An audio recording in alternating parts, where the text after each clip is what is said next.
VideoScribe is a software that allows you to create amazing whiteboard animations without needing any expertise or artistic ability. It is created and run by a British company called Sparkle. VideoScribe files are saved with an extension .scribe. In this lesson, we will see how to download the trial version of VideoScribe software so that you can follow along throughout the course. If you already have this software, you can skip this lesson.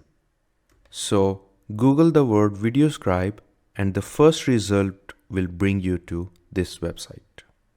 So if you're considering to get VideoScribe, the good news is that you can download a 7-day free trial of the VideoScribe software and see if it works for you before spending any money.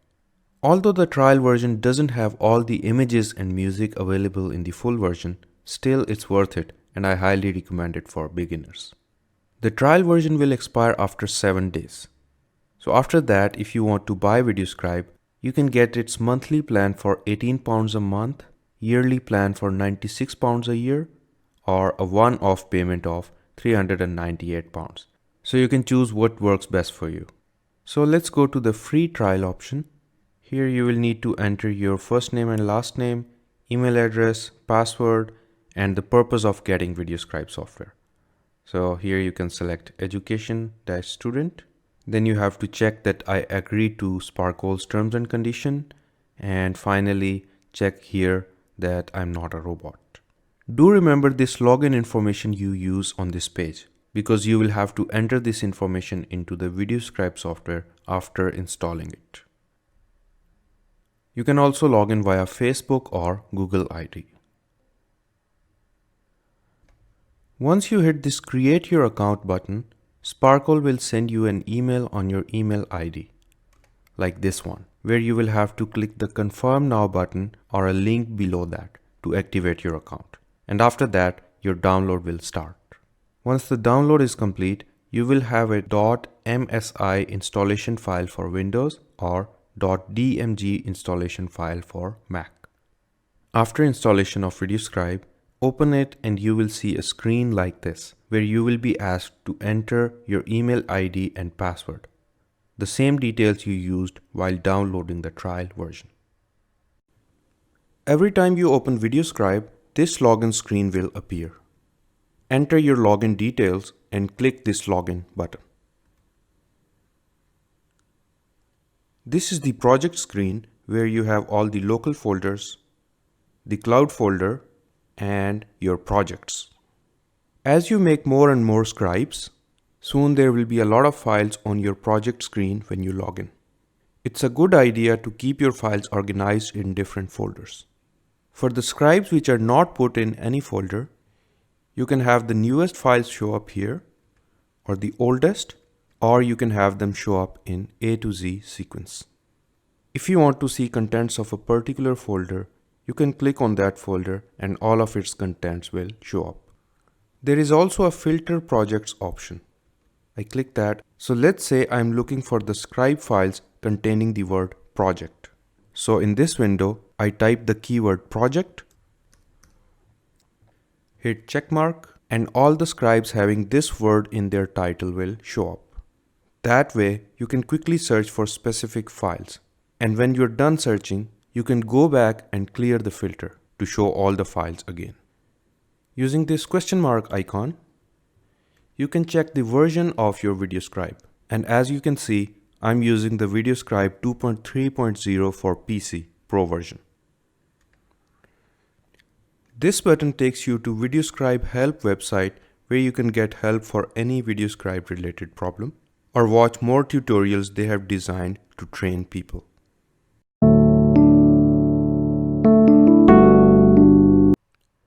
Before creating a new scribe, let's click on this gear icon in the bottom right corner to define the default settings that will control all your scribe projects. The first one is auto save feature, which is excellent because you don't have to worry about saving your work repeatedly. VideoScribe can do it automatically for you. And if your system crashes, most of your work will be saved. I have set it to 3 minutes, so it will be auto saving every 3 minutes. You can click plus or minus signs to increase or decrease it, or click on this number to enter an exact value. If autosave time is too high, you may lose data in case of a system crash, and if it's too low, it will cause a bit of a lag in performance while saving. Next one is default transition time. It means that after an element has been drawn completely, how long should it take to move to the next element in the scene or to an entire new scene. Transition time controls how fast that transition happens. I have set it to 0.5 seconds, but again you can increase it or decrease it, or click here to enter an exact value. Default pause time is the waiting time before the next element starts to be drawn. We will learn more about these values soon, but for now set it to 0.5 seconds. Then is the default maximum draw time. It means how long each image on the canvas will draw out for. I have set it to 4 seconds. For all these above values, remember that these are just our starting values. As we proceed through the course, you will see that we will be changing these values a lot for different elements, depending on their size and complexity. Next one in the list is default image quality. It is the maximum resolution of each image imported to the canvas, like JPEG or PNG images. Currently it is set at 1000 pixels. So that means when you import a JPEG or PNG file, VideoScribe will convert it into 1000 pixels resolution.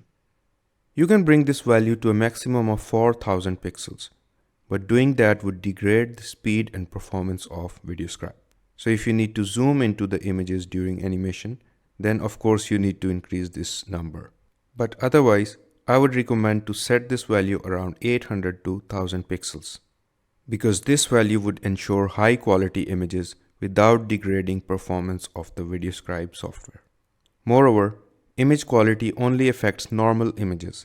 It doesn't affect vector or SVG images, GIF files or text. One thing to notice is that when you change these settings, it will only affect the images added to your project after making the change, and the images already present in your project will not be affected. For example, let's say you had set image quality to 1000 pixels in a project throughout. Then suddenly you go to these settings and change image quality to 3000 pixels. That change will only affect future images, and the images you had already used in your project would still say at 1000 pixels. I hope that's clear. Finally, we can hit this check mark to accept these settings.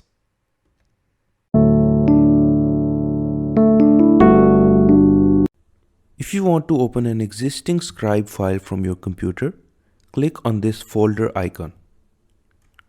But since we are starting from scratch, we want to create our first Scribe.